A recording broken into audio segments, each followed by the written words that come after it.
힘써 여호와를 합시다.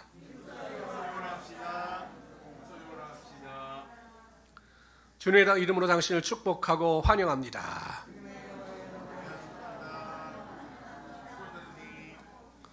우리를 축복합시다. 나는 정말로 귀하고 소중한 존재입니다. 나는 정말로 행복한 사람입니다. 믿으시기를 바랍니다. 오늘 하나님의 말씀은 로마서 12장 1절 2절 말씀이 되겠습니다. 신약 성경 256페이지를 찾아주시기 바랍니다. 신약 성경 256페이지 로마서 12장 1절 2절 말씀이 되겠습니다.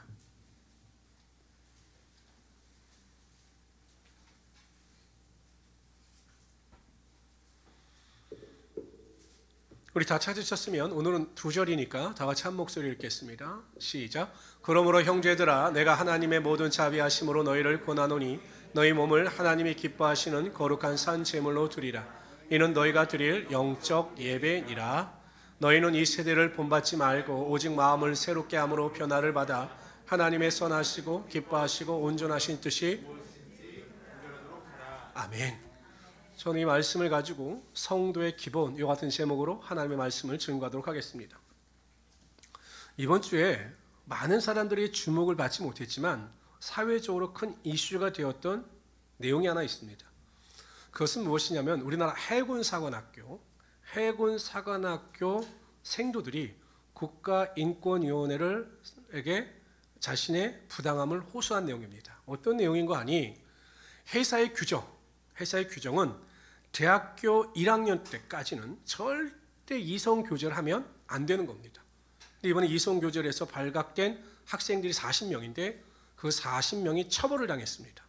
그래서 이제 인권위원회에 부당함으로 고소를 하는 거죠. 항소를 하는 거죠. 어떻습니까, 여러분? 이 규정, 대학교 1학년 때는 절대 이성교제하지 말아라. 이 규정이 여러분 어떻게 엄격하다고 생각하십니까? 합당하다고 생각하십니까? 엄격하시다고 생각하셔요? 엄격하죠. 요즘 초등학교 애들도 요즘 사귀는데 보니까 뭐 초등학교 3학년도 반지 주고받고 이러더라고요. 그런데 대학교 1학년 때 하지 말아라. 제가 보기에는 엄격합니다. 그래서 보니까 육군사관학교, 공군사관학교는 진작에 이 규정을 폐지했습니다. 근데 한편 제가 도전을 받았습니다. 야, 대단하다. 어찌 보면 한 나라의 안보를 책임지는 국군, 해군들의 리더들입니다. 회사 출신들은. 이 정도 사람들이라면 자신을 절제할 수 있는 능력, 이것이 기본이다 라고 해서 아마 제가 생각하기에는 아마 1학년 때는 이성교제를 금지한 것으로 보여요. 예전에 제 때는 안양에 있는 저기 안양고등학교가 그랬습니다. 절대 고등학교 때는 이성교제를 못하겠어요. 남녀공학인데 하다가 걸리면 정학조치를 당했습니다. 그러니까 이게 기본인 거죠. 절제할 수 있는 기본, 학생으로서의 기본을 지켜야 한다, 이렇게 주장을 한 것으로 보입니다. 저와 여러분이 읽은 이 로마서는요 16장으로 구성되어져 있습니다. 1장서부터 11장까지는 신학적인 내용이에요. 어떻게 구원을 얻는가, 또한 구원 얻은 성도들은 어떻게 살아가야 하는가를 신학적으로 사도 바울이 설명을 합니다. 그리고 12장부터 16장까지는 신학적 교훈의 그 기초 위에서 구체적으로 우리가 개인적으로, 사회적으로, 국가적으로 어떻게 살아가야 할 것인가, 우리가 국가에 대하여 어떠한 태도를 취하고 직장의 상사에 대한 태도에 대해서 어떠한 태도를 취할 것인가에 대한 내용을 구체적으로 설명을 합니다. 이게 12장부터 16장의 실천면이거든요. 근데 저와 여러분이 읽은 1절, 2절, 12장 1절, 2절이 이 12장부터 16장까지의 모든 내용을 다 압축하고 있는 겁니다. 압축. 그러니까 12장, 16장의 내용이 굉장히 다양한데 이것을 압축해서 사도 바울이 결론적으로 이야기한 것이 12장 1절, 2절의 내용입니다. 그런데 12장 1절, 2절의 이 내용이 최대한이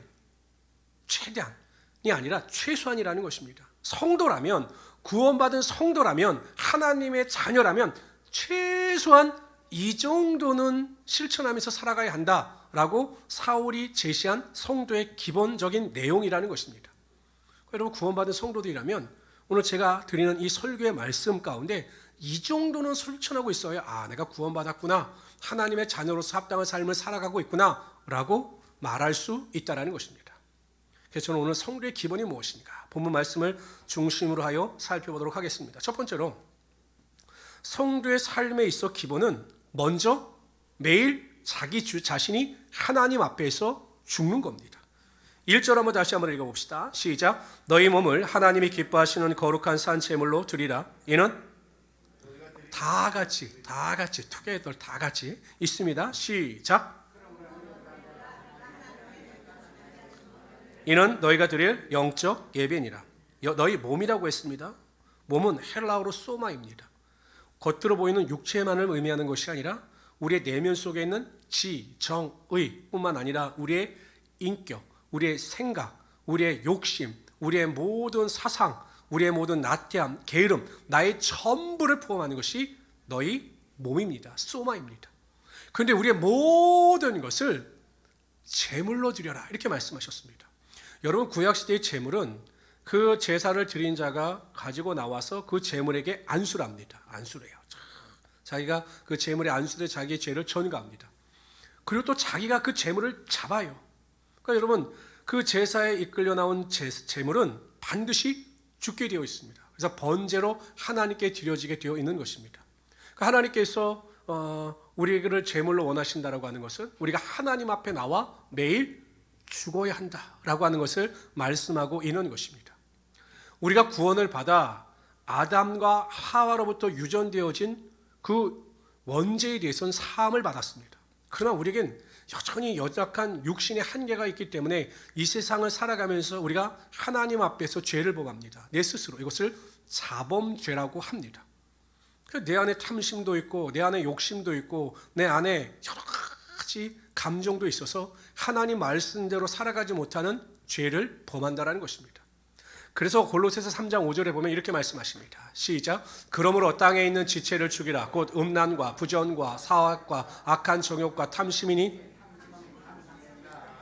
근데 문제가 무엇이냐면 내가 나의 삶의 모든 것, 내 자아를 포함해서 내 모든 것을 매일 죽이지 아니하면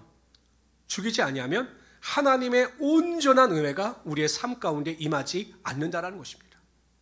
사도행전 8장에 보면 여러분, 교회에 놀라운 능력이 나타났을 때 또한 핍박이 가해집니다. 그래서 사도행전 8장에 보면 모든 제자와 집사들이 흩어지지요. 그때 빌립 집사가 사마리아 지역에 가서 복음을 전거할 때 예수님께서 표적과 기사와 능력이 나타나게 하여 주셔서 막 귀신들이 쫓겨나고 안진뱅이가 일어나고 병 고침의 역사가 나타났습니다.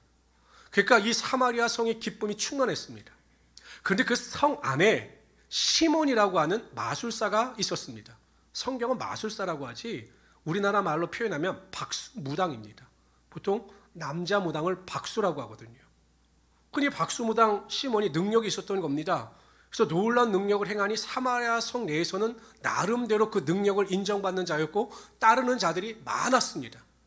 그런데 시몬의 눈에 보기에도 이 빌립 집사가 행하는 능력은 자기하고는 비교가 되지가 않는 겁니다. 그래서 성경에 보면 뭐라고 기록되어져 있냐면 그가 세례를 받고 빌립을 쫓아 나섰다 이렇게 기록하고 있어요. 그럼 여러분, 세례를 받고 빌립을 쫓아 나섰으면 누가 봐도 구원받은 자 아닙니까? 그렇잖아요. 빌립을 쫓아다니면 이제 마술사 시몬도 예수 그리스도의 제자가 되었겠구나. 사람들이 다 그렇게 생각했을 겁니다. 그때 베드로와 요한이 사마리아에 놀라운 부흥의 능력이 나타났다는 소식을 듣고 내려옵니다. 그리고 그들이 성령 충만 받지 못하는 것, 성령 세례 받지 못하는 것을 보게 됩니다. 말씀을 선포하고 그들에게 안수할 때 성령의 능력이 불같이 사마리아 성도들에게 임했습니다. 근데 여러분, 시몬이 딱 보니까 이건 너무 놀라운 능력이에요. 막 사람들이 방언도 하고 막 이러는 것처럼 보이는 겁니다.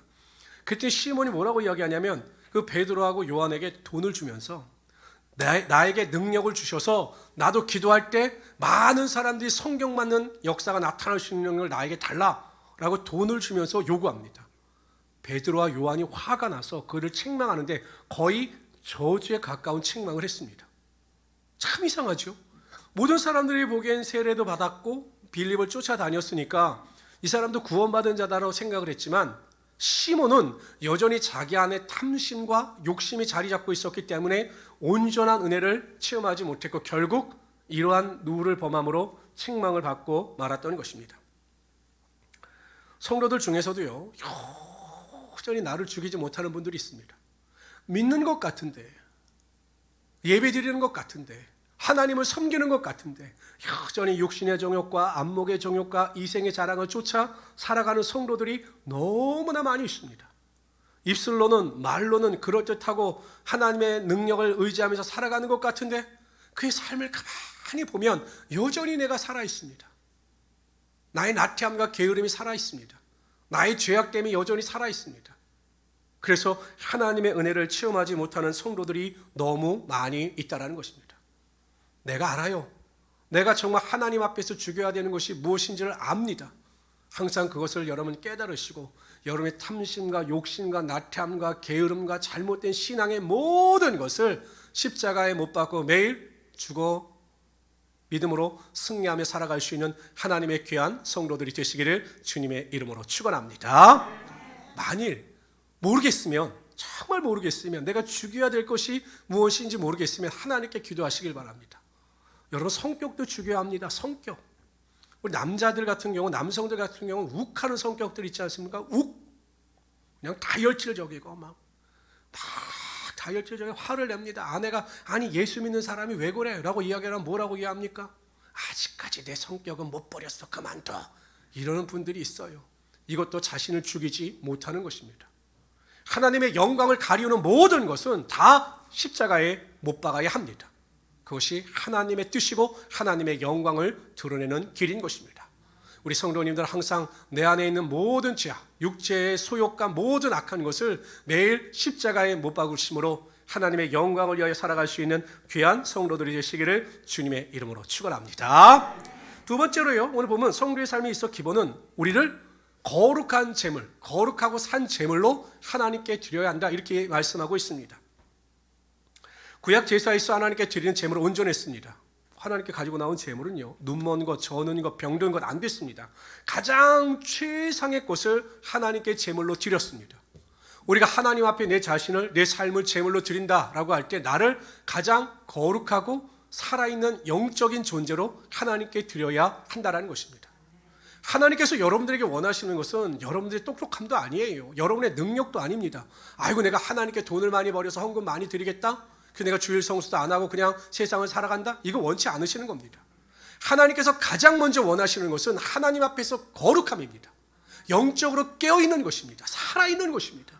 예배 때마다 은혜를 체험하고 예배 때마다 하나님께 영광을 돌리고 예배 때마다 하늘의 권세와 능력을 가지고 나가는 것, 하나님께서 이것을 원하신다는 것입니다. 오늘 본문에 보면 하나님 앞에 거룩한 산 제물로 살아가는 자의 삶의 모습을 2절에서 자세하게 설명을 합니다. 첫 번째, 거룩한 산 제물이 되기 위해서 2절에 보면 이 세대를 본받지 말라라고 말씀하셨습니다. 이 세대를 본받지 말라. 지금 우리 시대에서 느끼는 이 말씀의 감정과 아마 이 로마서를 받아보는 로마 교인들의 감정은 달랐을 거예요. 왜냐하면 그 로마 사람들은요, 로마의 교인들은 예배를 드리기 위해서 카타콤이라든지 또한 숨어서 예배를 드리고 가장 어려운 삶을 살았습니다. 가장 피폐한 삶을 살았습니다. 근데 로마는 어땠습니까? 엄청 문화적으로 번성하고 많은 사람들이 쾌락을 누리며 살았습니다. 로마 황제들의 대부분이 동성애자들이었다라는 기록도 있을 정도로 성적으로도 엄청 타락했습니다. 근데 나는 예수를 믿기 위해서 지하 감옥에 삽니다. 좋은 음식 먹지 못하고 햇볕도 제대로 쬐지 못하고 그렇게 살아갑니다. 그런 자들에게 사도 바울이 뭐라고 이야기합니까? 이 세상을 본받지 말라라고 이야기를 합니다. 이 말은 무슨 의미입니까? 세상을 부러워하지 말라라는 것이, 이 세상을 부러워하지 말라라는 것입니다. 이 세상은 시대의 흐름이 있어요. 유행도 있습니다. 사람들은 그 유행을 쫓아가지 못하면 마치 자기 자신은 시대에 뒤떨어진 사람처럼 불행하다고 생각을 합니다. 그나마 요즘에는 여러분 해외여행이 이 코로나 팬데믹으로 인해서 해외여행이 자유화되지 못해서 많은 사람들이 외국에 나가지 못하는데 막 외국에 가서 막 좋은 곳에서 사진 찍고 막 뭐 좋은 곳에서 그냥 맛있는 음식 먹는 거 찍어서 자신의 SNS 막 올립니다. 행복, 기쁨, 뭐 이런 거 막 올려요. 그러면 그것을 가지 못한 사람들은 그것을 보면서 마치 내 인생이 불행하고 내 인생이 낙오된 것처럼 절망하고 탄식하고 원망하고 불평하는 경우가 허다라는 거죠. 저는 그걸 이해하지 못하겠다는 것입니다. 코로나 사태로 인하여 모든 것이 다 불경기예요. 다 안 됩니다. 그런데 여러분, 명품과는 다르다라고 합니다. 백화점 명품관에서 조금 세일한다고 그러면 그 전날부터 가서 사람들이 줄을 서요. 막 줄을 섭니다. 그리고 백화점이 오픈되기만 하면 그냥 달려가서 좋은 백을 사기 위해서, 명품 백을 사기 위해서 아귀다툼을 한다고 합니다. 어떻습니까, 여러분? 명품 백 하나 정도는 다 가지고 계십니까? 명품 백 다 있으시죠? 그거 없으셔요, 명품 백? 그냥 이마트 쇼핑백밖에 없으십니까?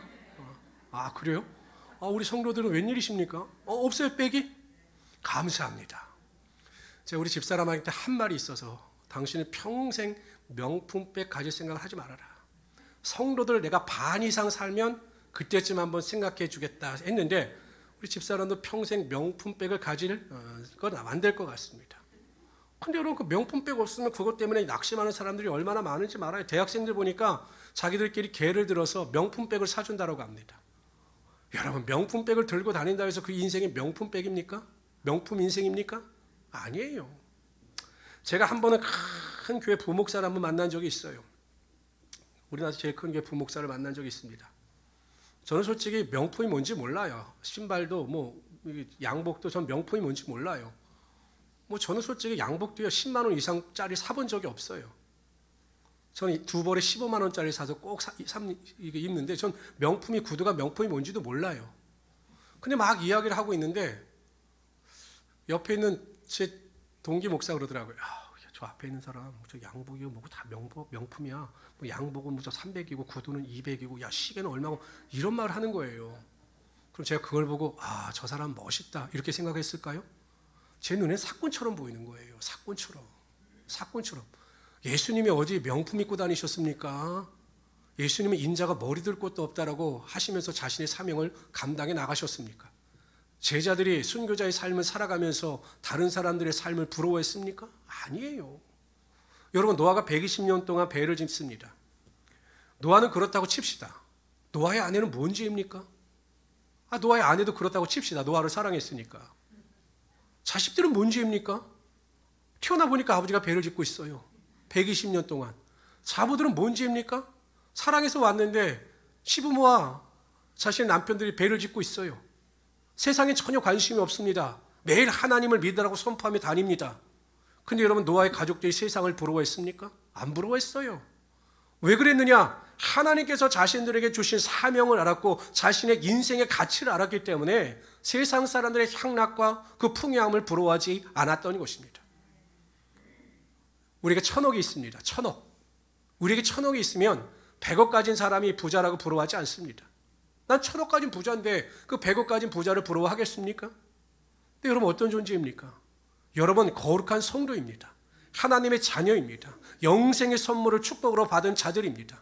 여러분들은 하나님께서 가장 기뻐하시는 길을 걸어가고 있는 자들입니다.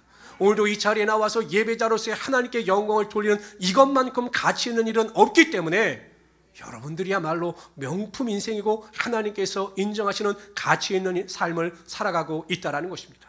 그래서 여러분, 세상을 부러워하지 마세요. 뭘 부러워하십니까? 예를 들어 봅시다. 기차가 달리고 있습니다. 이 기차는 가장 좋은 여행지를 향해서 달려가고 있습니다.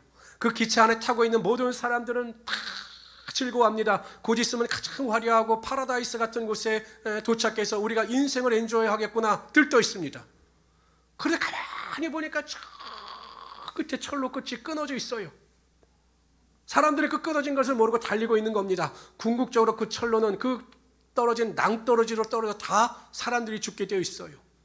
근데 지금 즐겁다고 앞날을 모르면서 즐거워하는 자들을, 그것을 보면서 부러워할 자가 누가 있겠느냐라는 것입니다. 안타까운 마음으로 그들을 지켜보지 않겠습니까?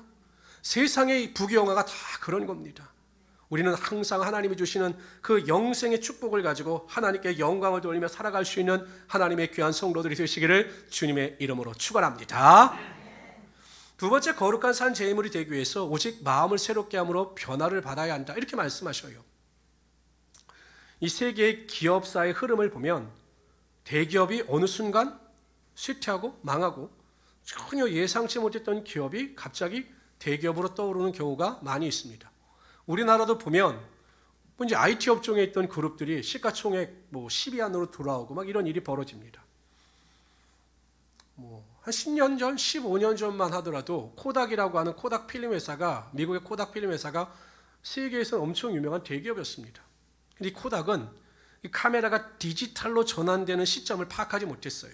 우리께 잘 팔리니까 우리 회사는 영원할 것이다라고 착각했습니다.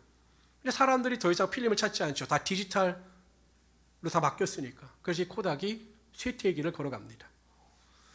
노키아라고 하는 핀란드의 휴대전화 회사 같은 경우에도 세계 물량의 거의 60, 70%를 점유할 정도로 엄청난 큰 회사였습니다. 그런데 여기 또한 스마트폰으로 바뀌는 그 시점을 파악하지 못하고 변화를 두려워하다가 결국 이 노키아 회사도 전부 쇠퇴하고 말았던 것입니다. 여러분 들어보십시오. 요즘 모든 회사들이 뭘 주장하냐면 혁신, 개혁을 주장합니다. 회사는 변하지 않으면 도태될 수밖에 없다. 이것을 주장해서 항상 시대의 흐름에 맞게 변화하려고 노력을 하는 것이 이게 기업의 생리입니다. 신앙도 마찬가지예요. 신앙은 변하지 않으면 변질이 되거나 변하지 않으면 믿음에서 멀어지게 되어 있다는 것입니다. 여러분 자전거를 타보셔서 알겠지만 자전거는 계속 힘들어도 페달을 돌려야 자전거가 넘어지지 않고 갈 수가 있는 거죠. 너무 힘들어서 페달을 밟는 것을 멈추는 순간 자전거는 쓰러집니다. 신앙도 마찬가지예요. 신앙 어려워요. 신앙생활 제대로 하는 것 힘이 듭니다. 운동을 해야 하는 것은 당연히 알지만 운동하는 것이 힘들어서 모든 사람들이 운동을 잘 하지 못하듯이 신앙생활 그렇게 쉽지 않아요. 굉장히 어렵습니다. 그러나 그럼에도 불구하고 우리가 새로움을 추구하고 변화를 위하여 노력할 때 그 변화를 통해서 하나님의 더 큰 은혜와 능력이 나타나게 하여 주신다는 것입니다. 그래서 제일 중요한 게 무엇이냐면 하나님께서 우리에게 주신 이 자유의지를 선용하는 것입니다. 자유의지가 굉장히 중요해요. 한번 여쭤봅시다. 죄송합니다만 우리 권병관 집사님하고 김은희 집사님은 하나님께서 결혼해라 이렇게 해서 결혼하셨죠? 왜 결혼하셨습니까? 사랑하셔서 결혼하셨죠? 다 우리 사랑해서 결혼한 것 아니겠습니까? 하나님께서 야 너하고 너는 결혼해야 돼. 하나님께서 우리에게 이렇게 로봇처럼 우리를 조종하지 않으셔요. 우리에게 자유의지를 주셔서 사랑할 수 있는 선택권도 주시고 모든 일을 선택할 수 있는 선택권을 우리에게 주신 겁니다. 신앙생활을 열심히 하는 것도 우리의 의지에 달린 것이고 신앙생활을 나태하게 하는 것도 우리의 의지에 달린 것입니다. 그러나 이렇게 기도는 해야 합니다. 하나님, 나는 의지마저도 연약한 자이기 때문에 하나님께서 주신 이 의지를 하나님을 위해서 선용할 수 있는 능력을 나에게 주십시오라고 기도하면 하나님께서도 그 선한 의지, 자유의지를 선용할 수 있는 능력을 우리에게 주신다는 것입니다. 우리가 금요일날 느헤미야를 살펴봤지만 그 느헤미야 시대에도 보면 성벽을 완성하고 이스라엘 백성들이 하나님의 말씀을 사모합니다. 하나님의 말씀을 막 사모해서 에스라에게 하나님의 말씀을 율법을 가져다가 그것을 선포하고 가르쳐 줄 것을 요구했습니다. 그래서 하나님께서 그들에게 요구대로 설폭해 하시고 사모하는 마음을 통해서 회개의 능력이 나타나게 하시고 그들의 삶에 기쁨이 흘러 넘치게 하여 주셨던 것이죠. 성도 여러분, 결국 신앙도 우리의 자유의지에 달려 있어요. 여러분 공부를 잘하는 학생들을 보십시오. 수업 시간에 정신이 말똥말똥합니다. 공부를 하고자 하는 의지가 있어요. 그러나 아이들이 공부를 잘할 수밖에 없는 거죠. 의지가 약한 사람들은 공부를 못합니다. 세상적인 일도 마찬가지예요. 의지가 없으면 무엇을 성취할 수가 없어요. 신앙도 마찬가지죠. 내가 의지하고 결단이 안 나요. 의지를 가지고 결단해야 합니다. 이것이 잘못된 길이다. 이거는 하나님께서 원치 않으시는 길이다. 이것은 하나님께서 원치 않는 행동이다. 라고 하면 내 자유의지를 가지고 결단하고 그 일을 행하지 않도록 노력해야 한다는 것입니다. 그런 의지가 없어요.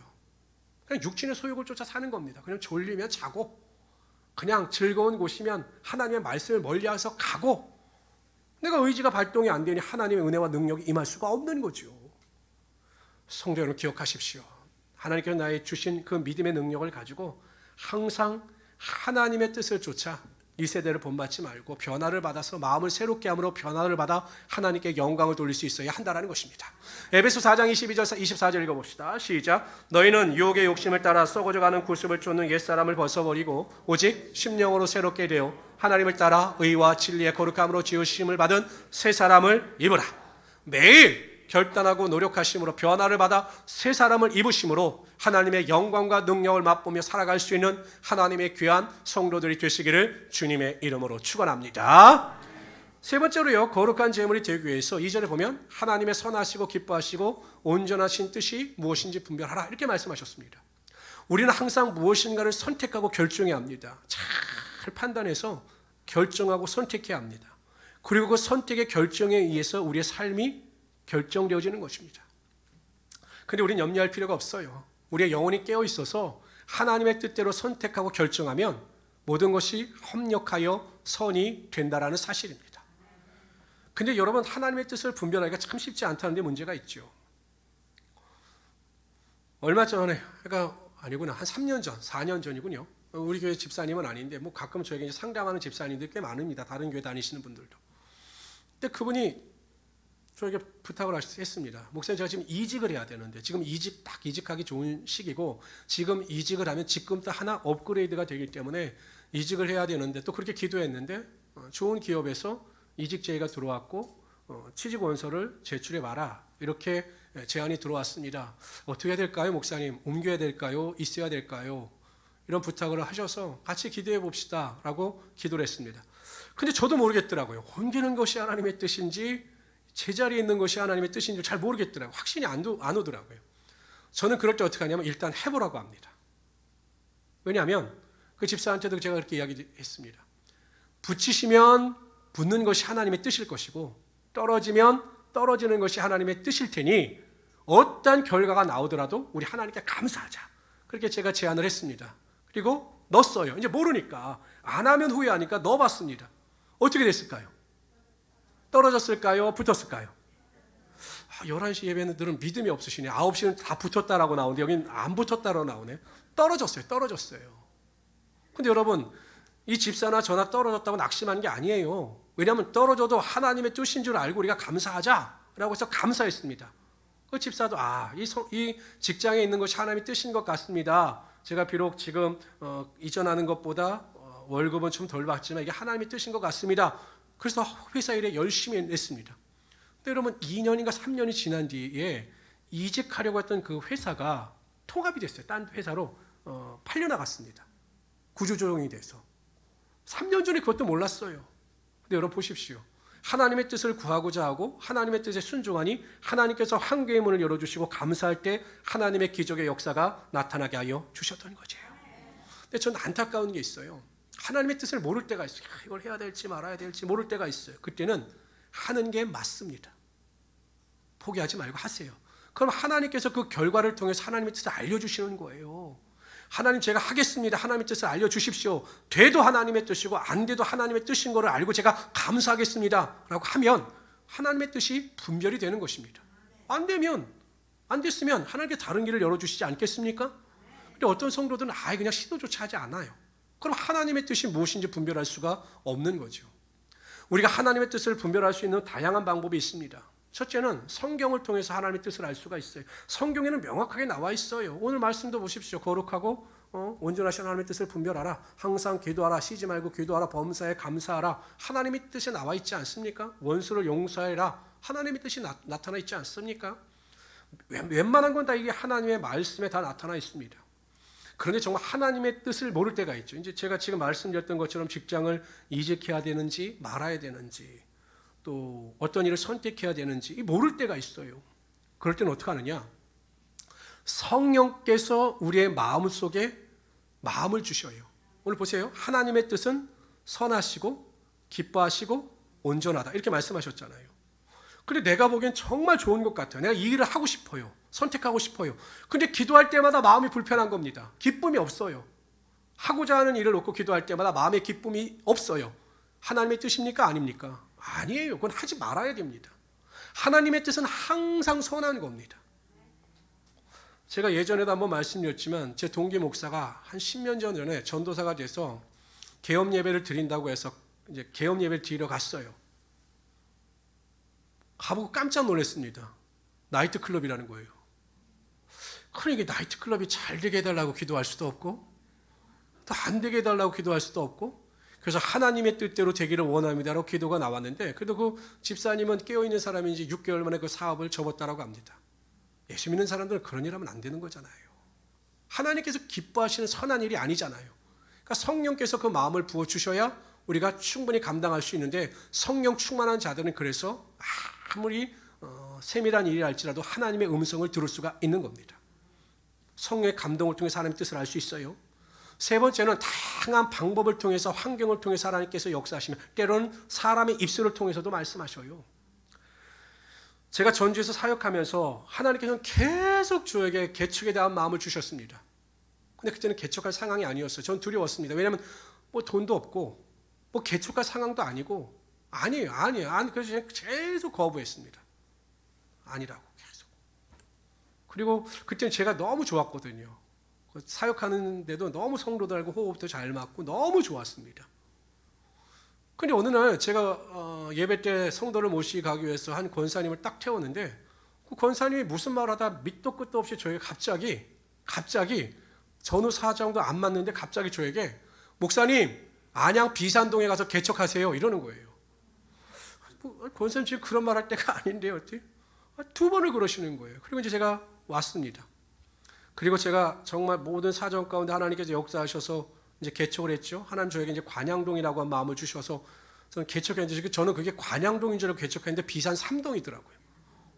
그래서 나중에 제가 권사한테 전화드렸습니다. 워낙 저에게 잘해주셨던 권사님이라 권사님 그때 권사님이 저에게 하나님의 뜻을 몰라서 참 제가 고민할 때 권사님께서 저에게 이렇게 말씀하셔서 제가 하나님의 음성인 줄 알고 개척했어요. 감사합니다 라고 전화드렸더니 그 권사님 제가 언제 그런 말 했어요?